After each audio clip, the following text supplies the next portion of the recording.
તો બનાસકાંઠાના ઇકબાલગઢમાં ધોધમાર વરસાદ ખાબક્યો અને વરસાદને પગલે ખેતરોમાં પાણી ભરાયા છે। ખેતરોમાં કરેલા વાવેતરને પણ નુકસાન થઈ શકે છે, જેની ભીતિ ખેડૂતોને સતાવી રહી છે। ત્યારે ભારે વરસાદના કારણે થઈને રોડ રસ્તાઓ પર પાણી ફરી વળ્યા છે।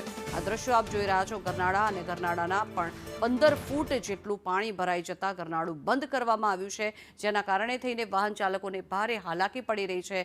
10 થી 15 કિલોમીટર ફરીને જવું પડે તેવી અહીંયા સ્થિતિ સર્જાઈ છે। જો કે ગરનાળામાં 15 ફૂટ જેટલું પાણી ભરાઈ ગયું છે। જો કે દર વર્ષે રજૂઆત કરવામાં આવતી હોય છે, છતાં પણ કોઈપણ પ્રકારનો ઉકેલ આ પાણીના નિકાલ માટે કરવામાં નથી આવતો અને અનેક રોડ રસ્તાઓ પર અહીંયા પાણી ભરાયેલા નજરે પડી રહ્યા છે। અને આ ખેતરો છે કે જ્યાં જસ્ટ વાવણીની શરૂઆત કરેલી છે, વાવણીની શરૂઆત થયા બાદ જે રીતે અનરાધાર વરસાદ વરસ્યો છે અને ખેતરોમાં પાણી ભરાઈ ગયા છે, જેના કારણે થઈને પાકને પણ નુકસાન થાય તે પ્રકારની શક્યતાઓ ખેડૂતો જોઈ રહ્યા છે અને આર્થિક નુકસાન પણ થઈ શકે છે।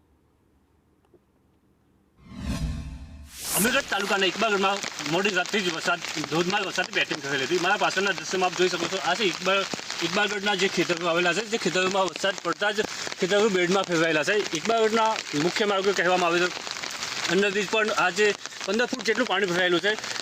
પ્રથમ વરસાદ વાવણી લાયક વરસાદ પડતા જ ખેડૂતોએ ખેતરમાં વાવણી કરેલી હતી, પરંતુ આ બીજા રાઉન્ડમાં જ વરસાદ પડતા ખેડૂતો બેડમાં ફેરવાતા જે વાવણી કરેલી હતી તે પાકમાં ખેડૂતોને ભારે પ્રમાણમાં નુકસાન જવાની સ્થિતિ આવેલી છે।